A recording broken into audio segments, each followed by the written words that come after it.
చౌటుప్పల్ పట్టణ కేంద్రంలోని 13వ వార్డులో గట్టు శ్రీరాములు ఫంక్షన్ హాల్లో అయాన్స్ భార్గవ్ సేవా ట్రస్ట్ వారు ఏర్పాటు చేసినటువంటి రక్తదాన శిబిరాన్ని మున్సిపల్ చైర్మన్ వెంరెడ్డి రాజు ప్రారంభించారు. ఈ సందర్భంగా ఆయన మాట్లాడారు.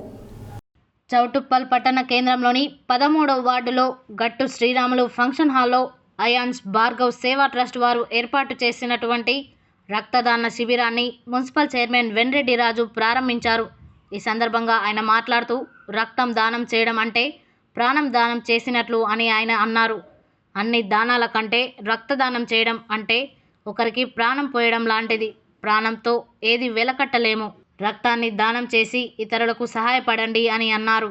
ఈ కార్యక్రమంలో కాంగ్రెస్ పార్టీ సీనియర్ నాయకులు ఉబ్బు వెంకటయ్య, కౌన్సిలర్ బండమిది మల్లేష్, అయాన్స్ భార్గవ్ సేవా ట్రస్ట్ వ్యవస్థాపకులు బోదుల మురళి, గౌరవ సలహాదారులు ఎండి రిజ్వాన్, మీడియా మిత్రులు కాకి సుందర్ తదితరులు పాల్గొన్నారు.